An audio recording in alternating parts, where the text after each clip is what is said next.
요즘 이런 생각 해본 적 있나요? 왜인지 모르게 집에 있고 싶은 마음. 사람들이 말하죠. 좀 나가서 놀아. 사람도 만나고 인생도 즐겨야지.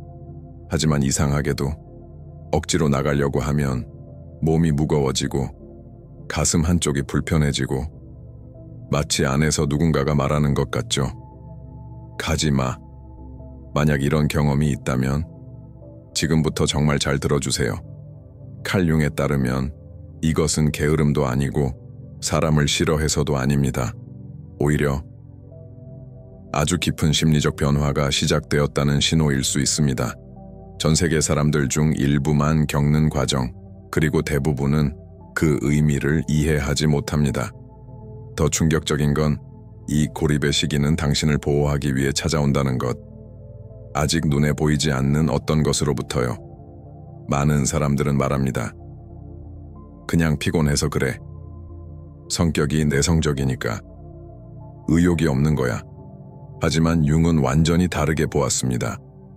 어떤 사람이 특정 장소를 피하고 특정 사람들을 멀리하고 대화를 피하기 시작할 때 그 사람이 거부하는 것은 외부 세계가 아니라 자신의 무의식 속에서 다시 만들어지고 있는 중요한 부분을 보호하려는 움직임이라는 것.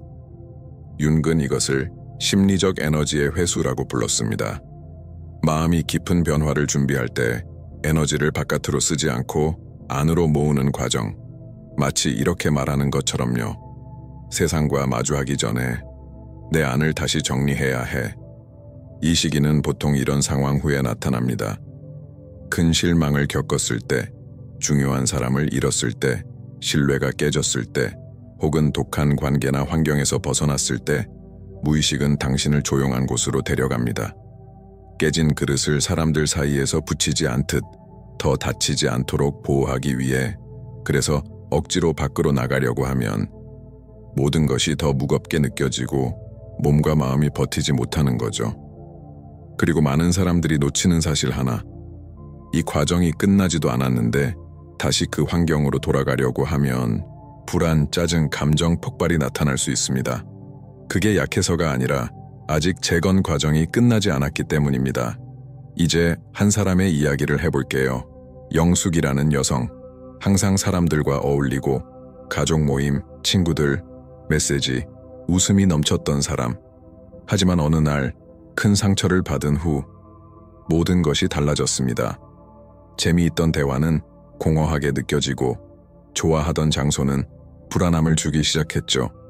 그리고 어느 순간부터 초대도 거절하고 약속을 미루고 조용히 사라지기 시작했습니다. 사람들은 말했습니다. 영숙이 예전 같지 않아. 왜 이렇게 변했지? 혼자 있고 싶나 봐. 하지만 아무도 몰랐습니다. 매일 밤 영숙이 혼자 방에 앉아 천장을 바라보며 스스로에게 묻고 있었다는 걸. 왜 나는 이럴까? 문까지 열어놓고도 다시 닫아버리는 자신을 보며 가슴 한쪽이 무겁고 설명할 수 없는 감정에 눌리면서 그리고 결국 죄책감까지 느끼기 시작했습니다. 하지만 융에 따르면 영숙에게 일어난 일은 약함도 문제가 있는 것도 아니었습니다. 오히려 아주 깊고 중요한 과정의 시작. 그녀의 마음은 부서진 무언가를 다시 붙이려고 하고 있었죠. 아무도 보지 못했지만 그녀의 내면에서는 큰 재건이 일어나고 있었습니다. 그래서 영숙은 숨은 것이죠. 세상으로부터가 아니라 자신으로부터. 그러던 어느 날 예상치 못한 메시지 하나가 도착했습니다. 요즘 너 뭔가 달라졌어. 근데 왜인지 모르겠어. 그 한마디가 거울처럼 그녀에게 비쳤습니다. 그리고 처음으로 깨달았습니다. 그녀는 사람들만 멀리한 것이 아니라 스스로에게서도 멀어지고 있었다는 걸. 그리고 대부분의 사람들이 놓치는 중요한 순간이 있습니다. 처음에는 보호였던 고립이 어느 순간 보이지 않는 감옥으로 바뀐다는 것. 처음 영숙에게 혼자 있는 시간은 편안했습니다. 갈등도 없고 기대도 없고 누구에게 설명할 필요도 없었으니까요. 침묵은 안락했고 혼자는 안전했습니다. 하지만 시간이 지나면서 그 침묵은 점점 무거워졌습니다. 날이 지나고 주가 지나고 감정적 휴식이었던 고립은 정서적 거리감으로 변했습니다. 영숙은 부재에 익숙해졌습니다. 소리의 부재, 사람의 부재, 관계의 부재, 그리고 어느 순간부터 그녀는 나가는 것이 피곤해서가 아니라 두려워서 피하기 시작했습니다. 다시 상처받을까봐, 새로운 관계가 생길까봐 감정을 느끼는 것이 두려웠던 거죠. 바로 이때부터 고립은 치유가 아니라 감옥이 됩니다. 윤근 이렇게 말했습니다. 영혼이 너무 다치면 움직일 능력을 잃는다. 영숙에게 일어난 일이 정확히 이것이었습니다. 처음엔 고립이 그녀를 재건했지만 이제는 그녀를 지워가고 있었죠. 그녀는 생각했습니다. 나는 없어도 되는 사람인가? 누가 나를 필요한가? 그리고 이 생각은 가장 위험한 생각 중 하나입니다. 왜냐하면 사람이 나는 중요하지 않다고 믿기 시작하면 세상은 색을 잃기 때문입니다. 영숙은 메시지에 답하지 않고 늦게 자고 목적 없이 일어났습니다. 그리고 보호였던 고립은 보이지 않는 반복이 되었죠. 고립할수록 돌아갈 힘이 줄어들고 힘이 줄어들수록 더 고립되고 그러다 어느 날 영숙은 충격적인 사실을 깨달았습니다. 사람들과 어떻게 이야기해야 하는지 기억이 나지 않는다는 것, 대화를 시작하는 방법도, 관계를 유지하는 법도 잊어버린 자신을 발견했습니다. 바깥 세상은 너무 멀게 느껴졌습니다. 마치 돌아가야 할 집인데 이미 낯선 곳이 되어버린 것처럼 이 지점에서 고립은 깊은 흔적을 남깁니다. 마음은 벽을 만듭니다. 그리고 그 벽은 이렇게 말하죠. 가지마. 시도하지마. 의미 없어. 아무도 신경 안 써. 그리고 사람은 이 말을 믿기 시작합니다. 진실이라서가 아니라 고립이 계속 반복하며 속삭였기 때문에. 영숙은 더 이상 자신을 보호하는 것이 아니라 자신을 지우고 있었습니다. 천천히, 조용히. 그리고 가장 슬픈 건 겉으로는 아무도 모른다는 것. 사람들은 말합니다. 요즘 바쁜가 보네. 혼자 있고 싶은가 보다. 하지만 그녀의 내면에서는 보이지 않는 감옥이 만들어지고 있었습니다. 문도 없고 창살도 없지만 분명히 갇혀있는 두려움, 죄책감, 실망으로 만들어진 벽 속에 그리고 가장 중요한 질문이 떠오릅니다. 당신의 고립은 아직도 당신을 치유하고 있는가? 아니면 이미 당신을 무너뜨리기 시작했는가? 칼 융은 말했습니다. 강한 감정적 경험 이후 찾아오는 고립은 단순한 사회적 행동이 아니라 심리의 깊은 움직임이라고. 그것은 생명 에너지의 회수, 윤기 말한 심리적 리비도의 흐름 변화, 바깥을 향하던 에너지가 관계, 목표, 사람에게 향하던 힘이 이제는 안으로 향하기 시작하는 순간 마음은 이때부터 재정비를 시작합니다. 기억을 다시 정리하고 의미를 새로 쓰고 나라는 존재를 다시 만들어가는 과정. 마치 무의식이 이렇게 말하는 것 같습니다. 너 자신에 대해 믿고 있던 어떤 것이 깨져버렸어. 그래서 다시 세우기 위해서는 외부의 충격에서 잠시 떨어져 있어야 하는 거죠. 이 과정은 윤기 말한 크라운 개별화 과정, 인디비주에이션의 핵심입니다. 진짜 내가 누구인지, 그리고 세상에 맞추기 위해 만들어낸 나를 서서히 분리하는 순간, 초반에는 꼭 필요한 단계입니다. 하지만 여기에는 위험한 심리적 지점이 있습니다. 에너지가 너무 오랫동안 안쪽으로만 향하면 제거는 멈추고 윤기 가장 두려워했던 존재가 자라기 시작합니다. 바로 그림자 섀도우. 융에게 그림자는 단순히 부정적인 면이 아닙니다. 억압되어 왔던 모든 것, 불안, 트라우마, 두려움, 자기 비난, 표현되지 못한 감정들, 사람들과 관계를 맺고 있을 때는 이 그림자가 균형을 잃지 않습니다. 하지만 고립이 길어지면 그림자는 목소리를 얻습니다. 그리고 이렇게 속삭이기 시작하죠. 너는 중요하지 않아. 혼자가 더 나아.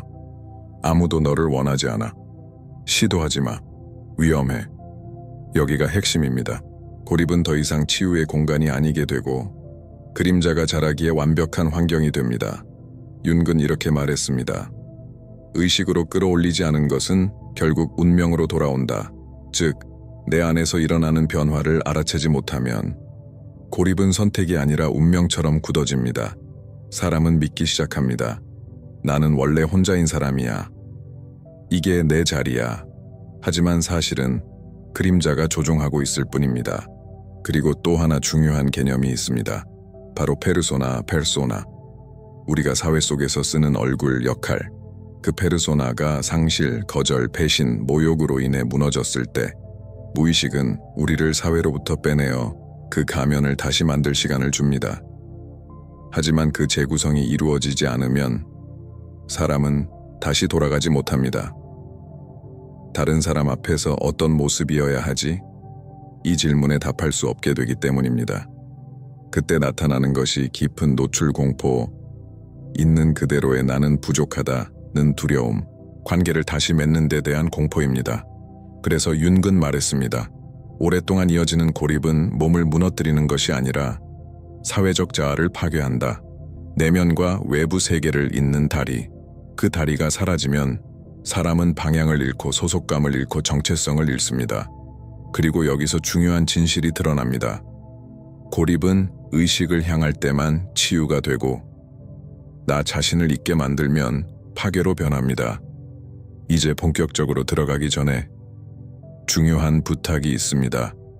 만약 지금 이 이야기가 당신에게 와닿았다면 당신이 느끼는 이 조용한 고립감, 아무도 모르는 내면의 싸움과 연결된다면 지금 좋아요 한번 눌러주세요. 이 콘텐츠가 같은 경험을 겪고 있는 사람들에게 도움이 될 수 있도록. 그리고 채널 구독도 잊지 마세요. 여기서는 앞으로도 융의 심리학과 사람들의 마음 깊은 곳을 계속 탐구할 것입니다. 또 하나 묻고 싶습니다. 당신은 스스로 고립을 선택했다고 느끼나요? 아니면 고립이 당신을 선택했다고 느끼나요? 댓글로 남겨주세요. 당신의 이야기는 누군가에게 큰 도움이 될 수 있습니다. 이제 명확한 신호들을 살펴보겠습니다. 고립이 보호에서 보이지 않는 감옥으로 변했음을 알려주는 신호들. 신호 1. 연결이 그리운데도 사람을 피한다. 집에 있고 싶은 선택이 아니라 보이지 않는 두려움 때문에 나가기를 주저하게 됩니다. 대화를 원하지만 막상 기회가 오면 몸이 굳어버리고 뒤로 물러납니다. 신호 T. 고립을 정당화하는 생각이 늘어난다. 혼자가 더 편해. 말해도 이해 못할 거야. 시도해봤자 소용없어. 이 말들은 보호처럼 느껴지지만 사실은 감정적 상처를 피하기 위해 쌓아올린 심리적 벽입니다. 신호 3.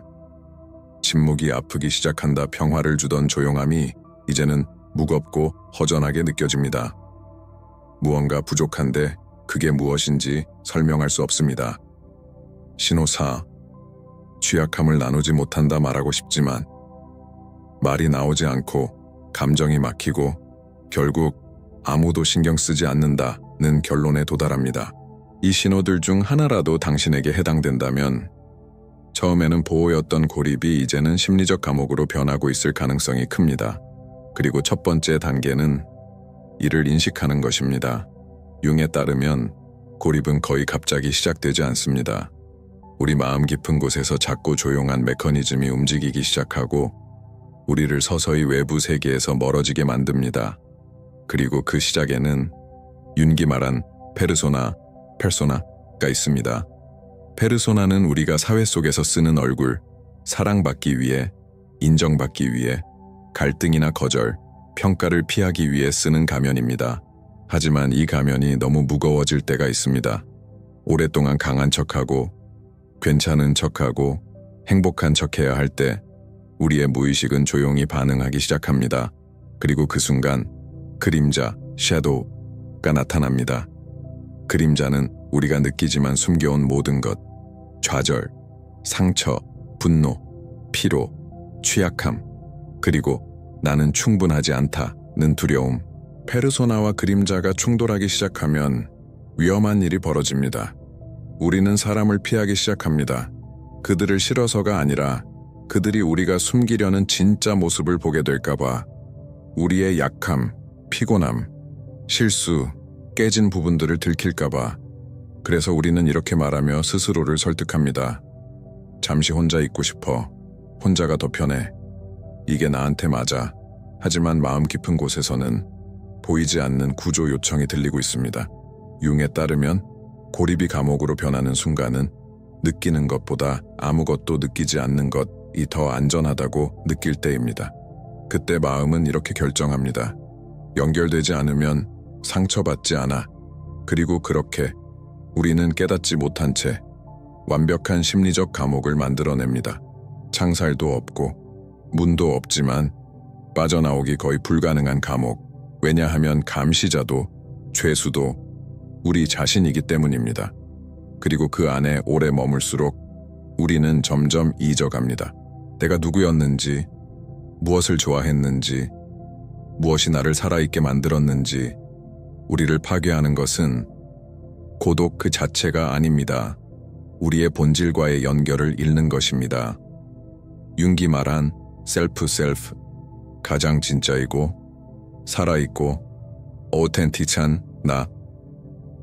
그것과 멀어질수록 삶은 색을 잃고 의미를 잃고 움직임을 잃습니다. 그리고 그 감옥은 점점 편안해집니다. 예측 가능하고 조용하고, 하지만 영혼에게는 치명적입니다. 많은 사람들은 자신이 선택해서 고립되었다고 믿습니다. 하지만 융에 따르면 대부분의 고립은 관계적 트라우마에서 시작됩니다. 배신, 버림받음, 반복된 비난, 감정적 모욕, 혹은 사랑이 조건적이었던 어린 시절. 그때 마음은 이렇게 배웁니다. 감정을 보여주면 다친다. 그래서 뇌는 자동으로 전략을 만듭니다. 닫혀 있으면 누구도 나를 상처 줄 수 없어. 그리고 이 전략은 너무 잘 작동해서 감정적 습관이 됩니다. 고립은 정교한 방어 체계가 되고 갑옷이 됩니다. 하지만 모든 갑옷에는 대가가 있습니다. 시간이 지나면 그 갑옷은 고통뿐 아니라 사랑, 기쁨, 연결, 자발성까지 막아버립니다. 그리고 가장 위험한 순간이 옵니다. 우리는 보호를, 정체성과 혼동하기 시작합니다. 나는 원래 혼자 있는 사람이야. 나는 조용하고 닫힌 사람이야. 하지만 실제로는 오래된 상처를 보호하고 있을 뿐입니다. 융은 이렇게 말했습니다. 우리가 피하는 것은 결국 우리를 지배한다. 고립 속에서 이것은 매우 잔인하게 나타납니다. 감정을 피할수록 감정은 더 큰 힘을 갖습니다. 그리고 거의 말하지 않는 심리 패턴이 하나 있습니다. 바로 고독에 대한 자부심. 사람은 어느 순간 이렇게 느끼기 시작합니다. 나는 아무도 필요 없어. 혼자가 더 강해. 관계는 방해만 돼. 이 서사는 통제력을 주고 성숙해 보이고 영적으로 성장한 것처럼 느끼게 합니다. 하지만 대부분의 경우 이 말의 진짜 의미는 단 하나입니다. 나는 무서워. 그리고 뇌는 이 이야기를 좋아합니다. 왜냐하면 그 이야기는 안전한 곳에 머물 수 있는 이유를 만들어주니까요. 비록 그 안전이 천천히 우리의 감정적 생명력을 파괴하고 있어도 또 융이 강조한 깊은 현상이 있습니다. 정서적 무감각 상태. 크게 아프지도 않고 크게 기쁘지도 않은 상태. 삶이 회색으로 변합니다. 위험도 적지만 의미도 없습니다. 이 단계가 가장 위험합니다. 왜냐하면 변화할 만큼 절망적이지도 않고 충만하게 살 만큼 행복하지도 않기 때문입니다.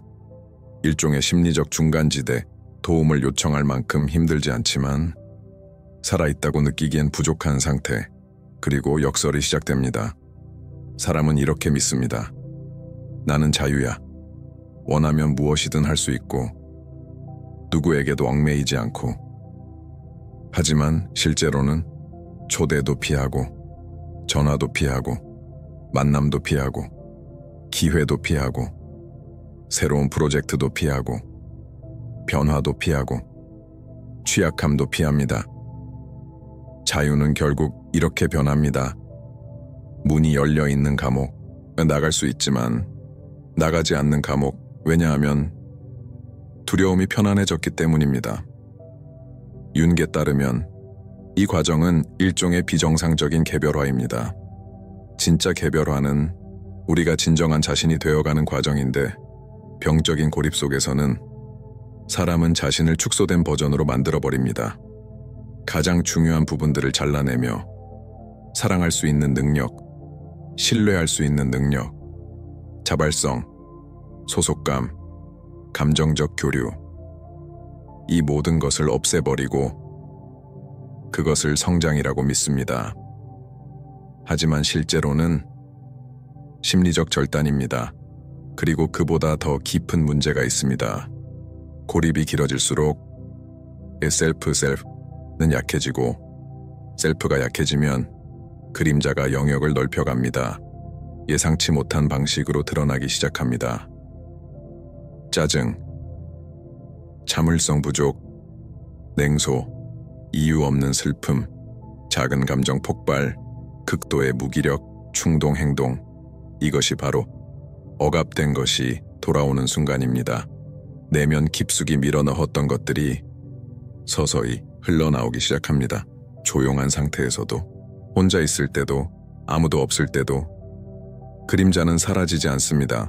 단지 기다릴 뿐입니다. 그리고 우리가 무시할수록 더 강해집니다. 이 단계에서 가장 위험한 신호는 이것입니다.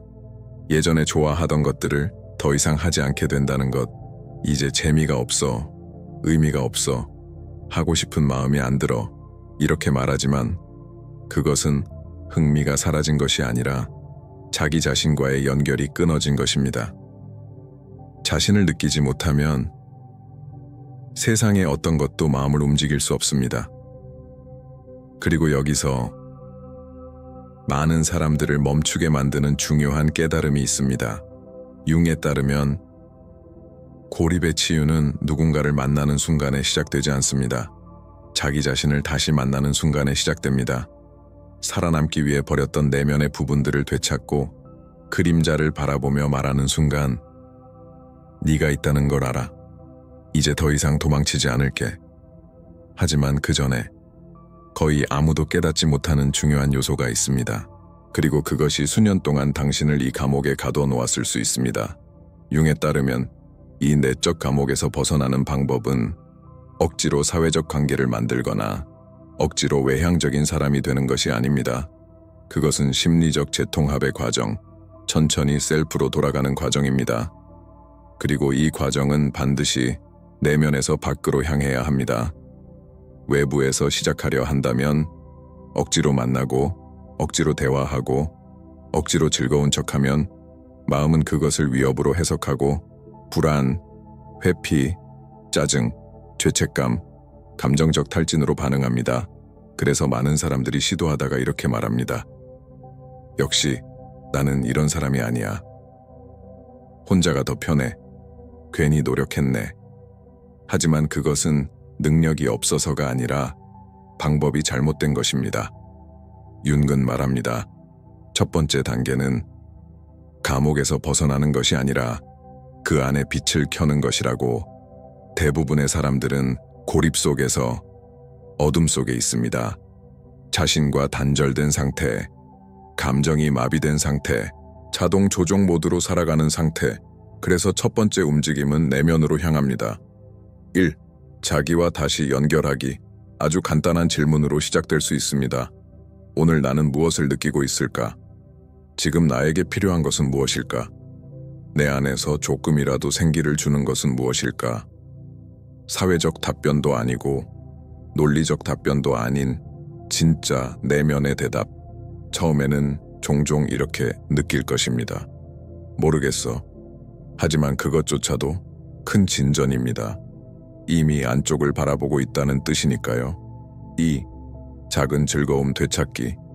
윤게 따르면 심리적 활력은 작은 불꽃부터 돌아옵니다. 아주 작은 것들이 마음을 다시 깨우기 시작합니다.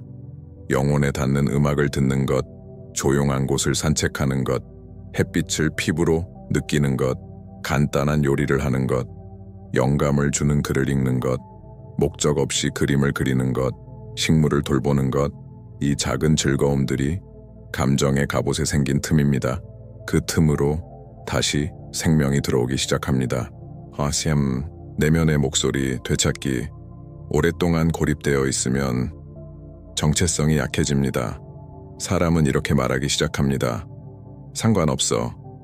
뭘 좋아하는지 모르겠어. 뭐든 괜찮아. 이것은 중립이 아니라 셀프의 상실입니다. 그래서 윤근 말합니다. 작은 욕구를 회복하는 것이 필수라고. 오늘은 이게 먹고 싶어. 오늘은 이걸 보고 싶어. 오늘은 쉬고 싶어. 이 작은 선택이 돌아오는 것, 그것이 셀프가 깨어나는 강력한 신호입니다. 4. 세상으로의 작은 열림, 깊은 관계나 긴 대화나 억지 만남이 아닙니다. 작은 행동들, 따뜻한 톤으로 메시지 하나 보내기, 믿을 만한 사람에게 잘 지내? 라고 묻기나 카페에서 10분 정도 사람들을 바라보기, 편의점 직원에게 한마디 건네기. 목표는 사회 활동이 아니라 몸과 뇌에게 다시 알려주는 것입니다. 세상은 항상 위협적인 곳이 아니다. 5. 안전한 연결 만들기. 윤기에 따르면 치유는 관계에서 시작됩니다. 하지만 그 관계는 이렇게 생겨야 합니다. 가면을 쓰지 않아도 되는 사람, 있는 그대로의 당신이 허용되는 사람, 그 대상은 누구든 될 수 있습니다. 친구, 가족, 치료자, 온라인에서 알게 된 누군가, 작은 모임, 꼭 연애일 필요는 없습니다. 중요한 것은 당신이 연기하지 않아도 되는 공간, 그곳에서 그림자는 긴장을 풀기 시작합니다. 6. 취약함을 견디는 능력. 가장 어려운 단계입니다. 오랫동안 고립되어 있던 사람이 조금이라도 마음을 열기 시작하면 즉시 두려움이 올라옵니다. 또 상처받으면 어떡하지? 비웃으면? 버림받으면? 그래서 본능적으로 다시 숨습니다. 하지만 융은 말했습니다. 우리가 두려워하는 것과 마주할 때 치유가 일어난다. 공격적으로 밀어붙이라는 뜻이 아닙니다. 조금씩 불편함을 느끼면서도 자리를 지키는 것. 그 순간부터 감옥의 벽이 약해지기 시작합니다. 7. 인간성 회복. 고립된 사람이 다시 진심으로 웃고 무언가에 감동하고 누군가에게 마음을 쓰고 작은 행동에 따뜻함을 느낀다면 잃었던 부분이 돌아오는 순간입니다. 셀프가 모습을 드러내는 신호죠. 그리고 중요한 깨달음이 찾아옵니다. 혼자 있어야 하느냐, 사람들 속으로 억지로 뛰어들어야 하느냐, 그 둘 중 하나가 아니라는 것. 건강한 중간 지점이 존재합니다. 나만의 공간과 평화를 지키면서도 삶이 들어올 수 있도록 허용하는 상태. 윤객의 진정한 자유란 사람들과 떨어져 있는 것이 아니라 연결되면서도 자신을 잃지 않는 것. 이것이 진짜 감옥에서 벗어나는 길입니다. 벽을 부수는 것이 아니라 내면을 변화시키는 것. 그 공간이 더 이상 감옥이 되지 않을 때까지. 하지만 여기서 많은 사람들이 다시 멈춥니다. 왜냐하면 개선되기 시작한 후에도 수백만 명을 붙잡아 두는 것이 있습니다. 바로 사회적 그림자의 귀환, 그리고 당신을 다시 고립으로 끌어당기는 내부의 사보타주. 누군가 감옥에서 나오기 시작하고 삶이 다시 움직이기 시작하고 작은 연결이 생기기 시작할 때 예상치 못한 무언가가 나타납니다. 융은 이것을 그림자의 귀환이라고 불렀습니다. 하지만 이 단계에서는 사회적 형태로 돌아옵니다. 당신이 마음을 열기 시작하는 순간 사회적 그림자는 이렇게 속삭입니다. 조심해. 지난번 기억나. 이번에도 망할 거야. 사람들은 너를 판단할 거야. 너 지금 웃음거리가 되고 있어.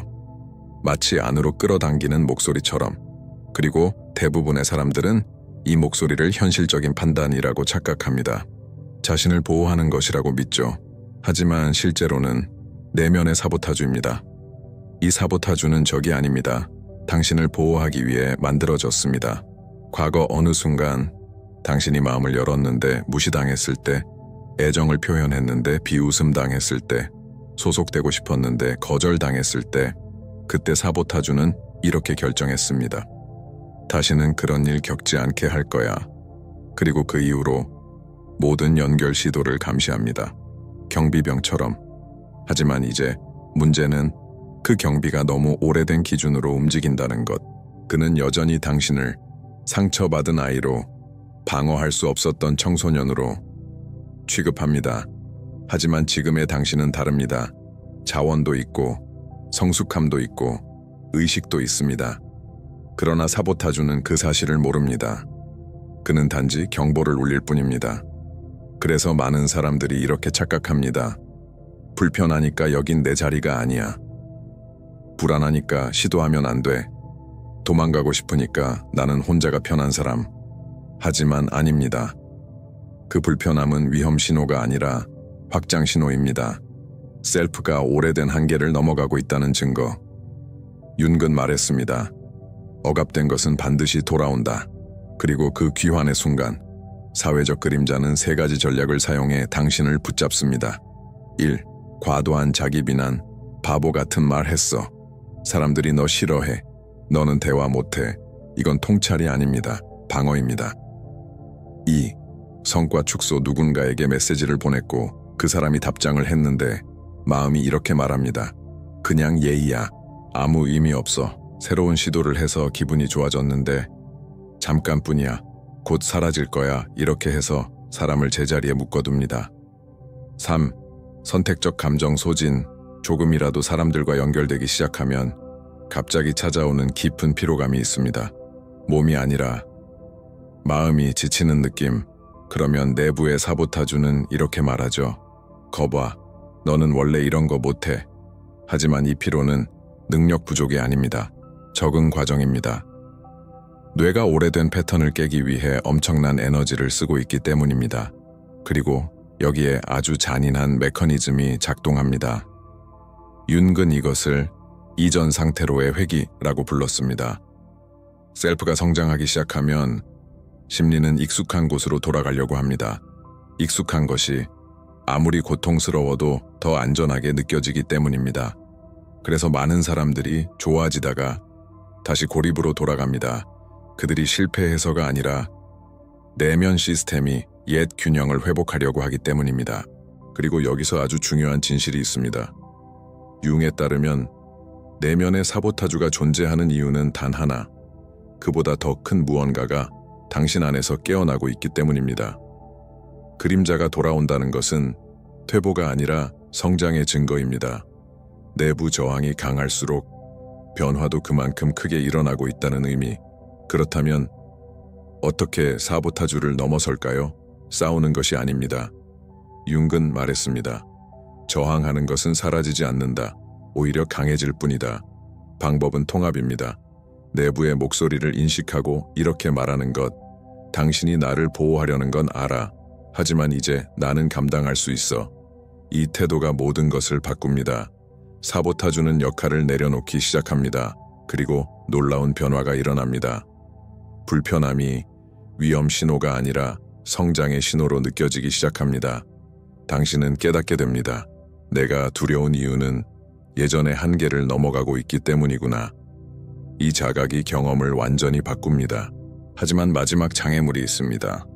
가장 깊고 가장 강력한 질문. 융심리학의 핵심 질문. 나는 누구인가? 나를 보호하지 않을 때 이 질문이 두려운 이유는 고립의 진짜 원인을 드러내기 때문입니다. 우리가 두려워하는 것은 사람이 아니라 진짜 나를 드러내는 것. 이 과정에서 되돌아가지 않도록 해주는 아주 간단한 심리적 의식이 있습니다. 매일 할 수 있는 5가지. 큰 노력도 필요 없고 억지로 사회화할 필요도 없습니다. 작지만 깊은 움직임, 무의식을 천천히 변화시키는 힘. 1. 내면 존재 의식 하루에 2분 스스로에게 묻습니다. 지금 내가 느끼는 감정은 무엇인가? 내 몸은 무엇을 말하고 있는가? 판단 없이, 고치려 하지 않고, 그저 인식하기. 감정에 이름을 붙이는 순간 그림자는 힘을 잃습니다. 2. 미세한 기쁨 의식, 아주 작은 것 하나. 당신에게 생기를 주는 것. 따뜻한 커피 한 잔, 영혼을 울리는 음악, 집중해서 하는 따뜻한 샤워, 의식적으로 하기. 이 작은 즐거움이 매일 셀프를 다시 점화합니다. 3. 1% 개방 의식 고립에서 1%만 바깥으로 조금 더 따뜻하게 답장하기. 짧은 메시지 보내기. 점원에게 미소 한번. 사람 있는 공간에서 몇 분 머물기. 단 1%. 이 1%가 삶을 바꿉니다. 4. 통제된 취약성 의식 매일 작은 진심 하나 표현하기. 오늘 조금 힘들었어. 이건 나를 기쁘게 했어. 조금 상처받았어. 완전히 노출하는 것이 아닙니다. 작은 진짜를 보여주는 것, 그리고 깨닫는 것. 세상은 무너지지 않는다는 것. 5. 정체성 의식 스스로에게 묻습니다. 나는 어떤 사람이 되어가고 있는가? 지금의 나는 무엇을 원하는가? 윤근 말했습니다. 에너지는 의식이 향하는 곳으로 흐른다. 당신이 되고 싶은 자신에게 집중할 때 과거는 힘을 잃습니다. 이 5가지를 완벽하지 않게라도 지속하면 놀라운 변화가 일어납니다. 고립이 감옥이 아니라 선택이 됩니다. 당신은 공간도 지키고 평화도 지키고 개인성도 유지하면서 삶이 들어올 수 있도록 문을 열게 됩니다. 이 영상이 당신에게 울림이 있었다면 조용히 이 감옥 속에서 혼자 견디고 있는 누군가에게 도움이 될지도 모릅니다. 좋아요를 눌러주세요. 그리고 구독하세요. 우리는 계속해서 융의 깊은 심리를 탐구할 것입니다. 마지막으로 당신에게 묻고 싶습니다. 당신의 고립은 선택인가요? 아니면 보호인가요? 당신의 답이 누군가에게 큰 위로가 될 수 있습니다. 그리고 기억하세요. 윤근 말했습니다. 외로움은 혼자 있기 때문에 생기는 것이 아니다. 우리 안의 본질과 연결되지 못할 때 생긴다. 오늘 아주 작은 한 걸음이라도 자기 자신에게로 나아갈 수 있기를 바랍니다. 다음 영상에서 만나요.